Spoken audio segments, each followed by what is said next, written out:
سورۃ الفجر ہے. کچھ حصہ اس کا ہم نے کل پڑھ لیا، جس میں 5 قسمیں کھائی گئیں، اور ان قسموں کے کھانے سے مقصد یہ تھا اصل میں انسان کو بتانا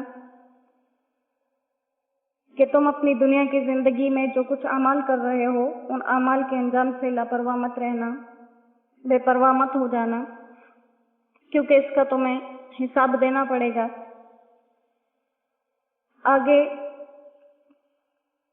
3 قسم کی قوموں کا ذکر کیا گیا، قوم عاد کا، سمود کا اور قوم فرعون کا،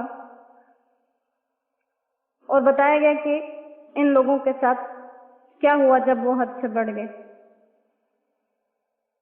اعوذ باللہ من الشیطان الرجیم، بسم اللہ الرحمن الرحیم. سورۃ الفجر آیت نمبر 11. الذین طغوا فی البلاد، الذین یہ سب، یعنی جو پیچھے 3 قومیں بیان کی گئی، یہ سب طغوا انہوں نے سرکشی کی، فی البلاد ملکوں میں، فاکثروا فیہا الفساد، فاکثروا اور پھر بہت زیادہ ڈالی، فیہا ان ملکوں میں، الفساد خرابی. فصب علیہم ربک سوط عذاب، فصب پھر پھینکا، علیہم ان پر، ربک تیرے رب نے، سوط کوڑا، عذاب کا. ان ربک بے شک تیرا رب، لبالمرصاد گھات لگائے ہوئے ہے، تاک میں ہے، نشانے میں ہے. فَأَمَّا الْإِنسَانُ پس جو انسان ہے، اِذَا مَبْتَلَاهُ جب آزمائے اس کو، ربہ اس کا رب، فَأَكْرَمَهُ اور اس کو عزت دے، وَنَعَّمَهُ اور اس کو نعمت دے، فَيَقُولُ تو وہ کہتا ہے، ربی میرے رب نے، اکرمن میری عزت کی، مجھے عزت دی. وَأَمَّا إِذَا مَبْتَلَاهُ اور جس وقت اس کو آزمائے، فَقَدَرَ اور تنگ کر دے، علیہ اس پر، رزقہ اس کا رزق، فَيَقُولُ تو وہ کہتا ہے، ربی میرے رب نے، اہانن مجھے ذلیل کر دیا. کلا ہرگز نہیں، بل لا تکرمون بلکہ تم عزت نہیں دیتے، اکرام نہیں کرتے، الیتیم یتیم کا، ولا تحاضون اور نہ ہی تم تاکید کرتے ہو ایک دوسرے کو آپس میں، علی طعام المسکین محتاجوں کے کھانا کھلانے پر. وتأکلون التراث اور تم میراث کھا جاتے ہو، اکلا لما سمیٹ کر سارے کا سارا. وتحبون المال اور تم محبت کرتے ہو مال سے، حبا جما جی بھر کر. ان لوگوں کا ذکر کیا گیا کہ جو سرکش تھے، تو کہا کہ جب انہوں نے سرکشی کی تو ان کے ساتھ کیا حساب کتاب ہوا. جب وہ حد سے بڑھ گئے اپنی سرکشی میں، تو فصب علیہم ربک سوط عذاب، رب کی طرف سے ان پر عذاب کا کوڑا آیا، عذاب کا کوڑا، عذاب نازل ہوا. اور اس عذاب کو کوڑے سے اس لیے مشابہت دی گئی کہ جیسے جب کسی کو کوڑے سے مارا جاتا ہے تو مختلف اطراف سے انسان کو مارا جاتا ہے، تو کہا جیسے وہ کوڑا مختلف اطراف سے انسان کے جسم پر پڑتا ہے، اسی طرح اس قوم پر بھی مختلف قسم کے عذاب آئے تھے، اور ان میں سے جگہ جگہ پر مختلف قسم کے عذابات کو ذکر بھی کیا گیا. اور کہا کہ انسان کو اس رب کی طرف سے غافل نہیں ہونا چاہیے کہ ہم جو کرتے رہیں اسے پتہ نہیں چلے گا، بلکہ وہ گھات لگائے ہوئے ہے. گھات لگانا کس کو کہتے ہیں کہ ایک انسان جیسے کسی اونچی جگہ پر بیٹھ کر دور دور تک لوگوں کو دیکھ سکے اور ان کے افعال کی نگرانی کر سکے، تو کہا کہ ایسے ہی اللہ سبحانہ و تعالیٰ تمہارے اوپر نگران بیٹھے ہوئے ہیں، اور وہ جہاں کہیں تمہیں غلط کرتے ہوئے دیکھتے ہیں. جب اس کی نافرمانی حد سے بڑھا دو گے ان قوموں کی طرح کہ جیسے فَأَكْثَرُوا فِيهَا الْفَسَادَ، انہوں نے جب فساد میں اضافہ کر دیا. اور فساد کیا تھا؟ جیسے ہر قوم کے اندر، کسی قوم کے اندر بے حیائی، کسی کے اندر ناپ تول کی کمی، کسی کے اندر اللہ کو نہ ماننا، اللہ کی نافرمانیاں، یہ چیزیں جب حد سے بڑھ گئیں تو اللہ سبحانہ و تعالیٰ اس طاق میں تھے، اس طاق میں ان کو گھیر لیا. اور عذاب کا کوڑا کس وجہ سے آیا یہ بھی بتا دیا کہ عذاب کا کوڑا اس لیے نہیں آیا کہ اللہ کی ذات عذاب دینے والی ہے. عذاب کا کوڑا آیا ان لوگوں کی بدعمالیوں کی وجہ سے، ان لوگوں کی نافرمانیوں کی وجہ سے، ان لوگوں کے فسادات کی وجہ سے. اور کیسے فساد؟ کہ فَأَكْثَرُوا، اللہ نے خود ہی کہہ دیا فَأَكْثَرُوا، انہوں نے بہت زیادہ خرابی پھیلائی ملکوں میں. اور موجودہ دور کے اندر یہ عذاب کا کوڑا برس رہا ہے. اور وجہ بھی سامنے ہے کہ ہم اپنے ارد گرد کے حالات میں دیکھ لیں، ہم جہاں کہیں بھی رہتے ہوں، گاؤں میں رہتے ہوں، دیہات میں رہتے ہوں، شہر میں رہتے ہوں، کسی بڑے ملک میں رہتے ہوں، کسی چھوٹے ملک میں، ہم اپنے ارد گرد کے حالات کو دیکھیں تو ہر طرف اللہ سبحانہ و تعالیٰ کی نافرمانیاں کھلے عام کی جا رہی. تو پھر ان لوگوں کو تھوڑا سا جھنجھوڑنا ان کی سمجھ کے لیے تھا. جیسے کسی انسان کو جب کینسر ہو جاتا ہے تو علاج کرنے والے کہتے ہیں اس حصے کو کاٹ دیا جائے ورنہ باقی جسم میں پھیل جائے گا. تو اسی طرح یہ اعمال کے کینسر کو روکنے کے لیے یہ عذاب کا کوڑا آیا. بہت سے اللہ کی طرف آ بھی گئے، بہت سے اب بھی سمجھ نہیں رہے اس چیز کو. اللہ ہمارے لیے آسانیوں والے معاملے فرمائے. اور پھر آگے کیا کہا انسان کو کہ انسان اپنے اعمال کو نہیں دیکھتا کہ اس کے اعمال کیسے ہیں، وہ ہر حال میں پھر بھی اللہ کی طرف ہی دیکھتا ہے. اگر اللہ اس کو آزمائے تو آزمائش دونوں طرح سے ذکر کی گئی. کسی کو مال دینا اس کو بھی آزمائش کہا، جسے نہیں کہا کہ جسے مال نہیں ملا اسے بھی آزمائش کہا. تو یہ انسان نہ سمجھے کہ جو مالدار ہے گویا کہ وہ فائدے میں ہے، اس کو بھی اللہ نے آزمائش کہا ہے کہ جب کسی کو آزمایا جائے. تو یہاں کہا کہ فَأَمَّا الْإِنسَانُ إِذَا مَا ابْتَلَاهُ رَبُّهُ، انسان کو جب اس کا رب آزماتا ہے تو یہاں اس انسان سے جو کہ اس قسم کے خیالات رکھتا ہے، اصل میں تو کافر ہی مراد ہیں، لیکن بیچ میں وہ مسلمان بھی آ گئے جو اس قسم کی سوچ رکھتے ہوں. یعنی اللہ فرماتے ہیں جب میں اس کو مال دیتا ہوں، مال کیسے دوں کہ مال بھی دوں، اس کو عزت بھی دوں، اس کو نعمتیں بھی دوں. تو ہونا تو یہ چاہیے تھا کہ وہ کہتا کہ میرے رب نے مجھے دیا ہے، میرا کوئی کمال نہیں. لیکن انسان کافر بھی اور بعض مسلمان بھی وہ یہ سمجھتے ہیں کہ یہ ہمیں ہماری صلاحیتوں پر ملے ہیں، ہم اسی قابل تھے. اور کافر کیا سمجھتے ہیں اور نافرمان لوگ جب انہیں یہ چیزیں ملتی ہیں، مال اور دولت اور نعمتیں، وہ کہتے ہیں کہ اگر ہم اللہ کو پسند نہ ہوتے تو یہ چیزیں ہمیں کیوں ملتی. حالانکہ اللہ سبحانہ و تعالیٰ نے یہ چیز جگہ جگہ فرما دی ہے کہ مال کا کثیر ہونا کسی کے پاس یہ اللہ کی پسندیدگی کی علامت نہیں ہے. اسی طرح تکلیفوں میں مبتلا ہونا یا غربت یہ اللہ کے نزدیک ناپسندیدگی کی علامت نہیں ہے.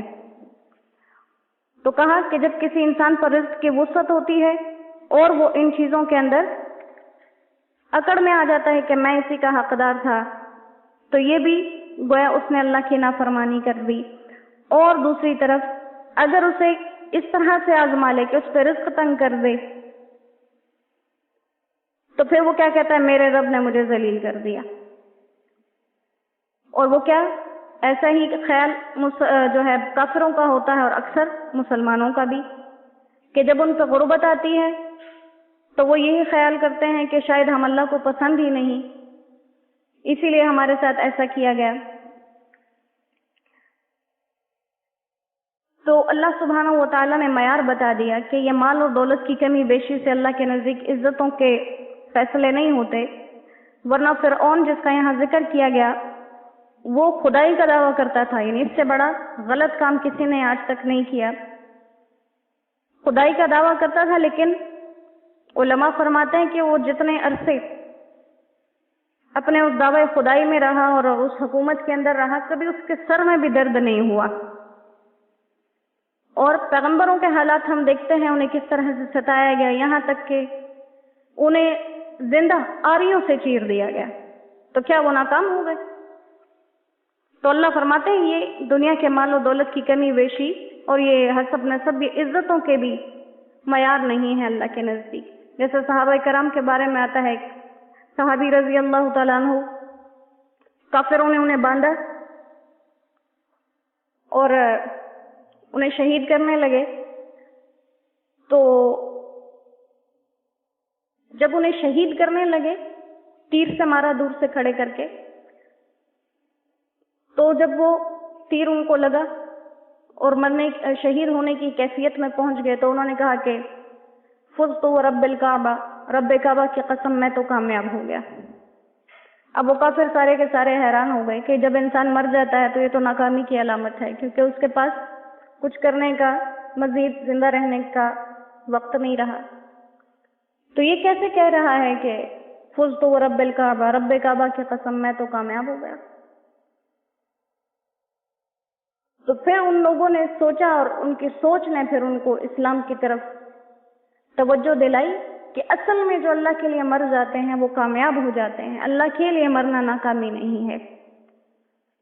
تو یہاں یہی بات اللہ سبحانہ و تعالیٰ سمجھا رہے ہیں کہ انسان کو جب آزمایا جائے مال دے کر یا مال لے کر، تو دونوں صورتوں میں وہ اللہ کو بھول جاتا ہے اور کبھی اسے اپنا کمال سمجھتا ہے اور کبھی اللہ سے ہی گلے شکوے کرنے لگتا ہے۔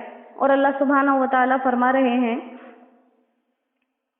کہ یہ جو تمہیں مال کی تنگی دی ہے تو یہ اس لیے نہیں دی ہے کہ تم میرے نزدیک پسندیدہ نہیں ہو، بلکہ جیسے حدیث مبارکہ کے اندر آتا ہے، آپ صلی اللہ علیہ وآلہ وسلم نے فرمایا کہ مہاجرین میں سے جو فقیر اور مفلس لوگ تھے، آپ نے ان سے کہا کہ یہ لوگ مہاجرین کے مالداروں سے 40 سال پہلے جنت میں داخل ہوں گے۔ اسی طرح جیسے کہ ایک مشہور حدیث ہے، ہم بار بار سنتے ہیں، آپ دعا مانگا کرتے تھے، اے اللہ مجھے مساکین جیسی زندگی عطا فرما، مساکین جیسی موت عطا فرما، اور مساکین کے ساتھ ہی قیامت کے دن میرا حشر فرمانا، کیونکہ آپ نے فرمایا کہ جو مفلس لوگ ہیں میری امت کے نیک بھی ہوں، اللہ کے فرمان بردار بھی ہوں۔ آپ نے فرمایا وہ آدھا دن پہلے امیر لوگوں سے آدھا دن پہلے جنت میں جائیں گے، اور قیامت کا آدھا دن 500 سال کے برابر ہوگا۔ اسی طرح دوسری حدیث مبارکہ کے اندر آپ صلی اللہ علیہ وآلہ وسلم نے فرمایا کہ اللہ تعالیٰ جس بندے سے محبت کرتے ہیں اس کو دنیا سے ایسا پرہیز کراتے ہیں جیسے تم لوگ اپنے بیمار کو پانی سے پرہیز کراتے ہو۔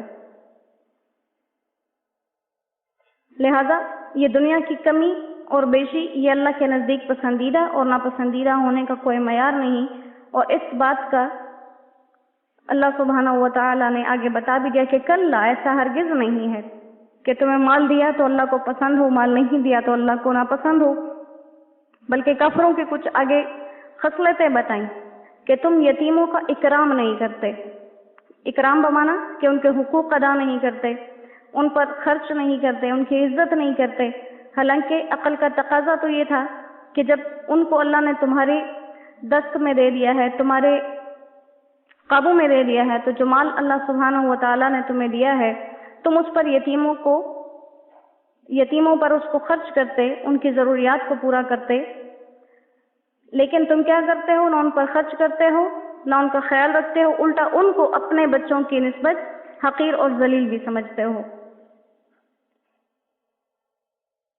تو یہ گویا کہ کفار کے اس قول کا جواب ہے کہ وہ دنیا کی فراخی کو عزت سمجھتے تھے اور دنیا کی تنگی کو ذلت سمجھتے تھے۔ تو اس پر یہاں ذکر کر دیا کہ اگر تمہیں کبھی تنگی پیش آتی ہے رزق کی تو وہ اس وجہ سے ہوتی ہے کہ تم خود ایسی بری عادتوں کے اندر پھنسے ہوئے ہو کہ یتیموں پر رحم نہیں کرتے۔ تو جب یتیموں پر تم تنگی کرتے ہو تو اللہ تم پر تنگی کر دیتے ہیں۔ اور دوسرا کہا کہ تم مساکین کے کھانا کھلانے پر ایک دوسرے کو ترغیب بھی نہیں دیتے، یعنی ایک تو یہ ہے کہ خود کسی کو کھلاؤ، وہ تو کرتے ہی نہیں ہو، بلکہ کسی اور کو بھی نہیں کہتے، یہ تمہارا دوسرا غلط کام ہے جو تم کرتے ہو۔ تو کہا کہ اگر کوئی خود کسی کے ساتھ اچھائی کا سلوک نہیں کر سکتا تو دوسرے کے پاس اگر مال ہے اسے ترغیب تو دے سکتا ہے۔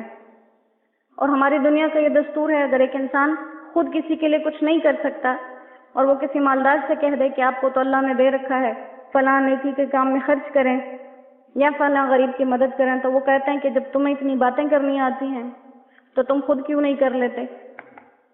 تو یہ تو ترغیب قرآن کے اندر موجود ہے کہ خود ایک نیکی کا کام نہیں کر سکتے، استطاعت نہیں ہے، طاقت نہیں ہے، تو دوسروں کو ترغیب تو ضرور دو کہ دوسرے وہ کام کر لیں۔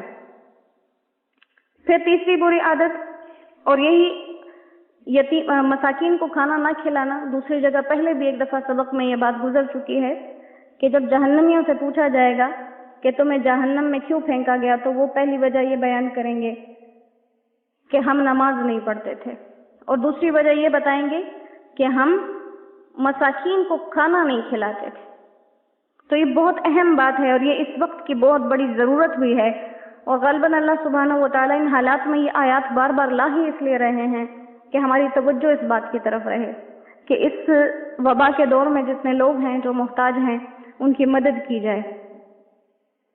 اور تیسری بری عادت، وَتَأْكُلُونَ التُّرَاثَ أَكْلًا لَمًّا، لم کے معنی جمع کرنے کے ہیں، جمع یعنی اکٹھا کر لینا، مطلب یہ ہے کہ تم میراث کا مال جو ہے سب کو حلال حرام سب کو جمع کر کے کھا جاتے ہو، اپنے حصے کا بھی دوسرے کے حصے کا بھی۔ اور یہاں پر خصوصیت سے میراث کا اس لیے ذکر کیا گیا کہ میراث کے مال پر زیادہ نظر ہوتی ہے کہ فلاں بندہ کب مرے گا، جب کسی کا مال زیادہ ہو تاکہ ہمیں اس کی میراث ملے۔ لہذا یہ گویا ایسا ہے کہ جیسے کوئی مردار خور جانور کسی مرنے والے جانور کو دیکھ رہا ہوتا ہے، تو ایسے ہی انسان کی مثال دی گئی کہ کب یہ انسان مرے گا اور یہ مال کب ہم اس کا تقسیم کریں گے۔ حالانکہ ہمت والے لوگوں کا اور عظمت والے لوگوں کا تو یہ شیوا ہوتا ہے کہ وہ اپنی کمائی کو اور اپنی محنت کو دیکھتے ہیں، مرنے والوں کے مال پر توجہ نہیں دیتے۔ اور سمیٹ کر کھا لینے سے اس طرف بھی اشارہ ہے، جیسے سورہ نساء میں گزرا تھا کہ یتیم لڑکے لڑکیاں بھی لوگ تقسیم کر لیتے تھے، تو اس لیے کہا کہ تم اس کو سب کا سب سمیٹ لیتے ہو۔ چوتھی بری خصلت یہ بتائی کہ تم مال سے محبت کرتے ہو بہت زیادہ۔ یہاں پہ جمع کا لفظ آیا ہے، اور جم کہتے ہیں بہت زیادہ کو، کثرت کو، مطلب یہ کہ تم مال کی محبت بہت ہی زیادہ کرتے ہو۔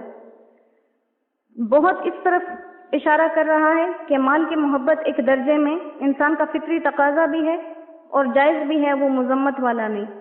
جب انسان اپنی ضروریات کے لیے مال کو جمع کرے تو اس میں کوئی حرج نہیں ہے۔ حرج تب آئے گا جب صرف مال کی ہی محبت میں لگ جائے، جیسے ہم لگ گئے، ہم مال کو ضروریات کے لیے نہیں کما رہے بلکہ ہم مال کی ہرس میں مبتلا ہیں۔ تھوڑا سا کمایا، اس پہ گزارا ہو بھی رہا ہے، لیکن آگے بڑھنے کی وہ ہرس ہے جو ہمیں آخرت سے بھی بیگانہ کر دیتی ہے۔ تو کہا کہ یہ کافروں کی تو خصلتیں ہیں ہی، اکثر مسلمان بھی اس کے اندر مبتلا ہیں۔ پھر یہاں پر اس بات کو ختم کر کے آگے سے دوبارہ پھر جزا اور سزا کی طرف آئیں گے، جو کہ انشاءاللہ بشرط زندگی ہم کل پڑھیں گے۔ تو اللہ سبحانہ و تعالیٰ نے یہاں جن کاموں کے احکامات دیے، اللہ ہمیں ان پر عمل کرنے والا بنائے، اور جن کاموں سے روکا گیا اللہ ہمیں ان سے بچنے کی توفیق عطا فرمائے۔ اور زیادہ سے زیادہ ہم کوشش کریں، جہاں بار بار مساکین کا خیال رکھنے کا ذکر آ رہا ہے، اور ہر وہ انسان ضرورت مند نہیں ہوتا جو اپنے منہ سے کہے کہ مجھے چاہیے۔ بعض اوقات ضرورت مند ہمارے قریب ہی ہوتے ہیں لیکن ہم انہیں پہچانتے نہیں اور جاننے کی کوشش نہیں کرتے۔ تو انشاءاللہ اللہ سے ہم اس بات کی دعا کریں کہ اس صورت کے مطابق اللہ سبحانہ و تعالیٰ جن کاموں کا حکم ہے ہمیں کرنے والا بنائے، جن سے بچنے کا کہا گیا ان سے اللہ ہمیں بچنے کی توفیق عطا فرمائے۔ وآخر دعوانا ان الحمد للہ رب العالمین۔ السلام علیکم ورحمۃ اللہ وبرکاتہ۔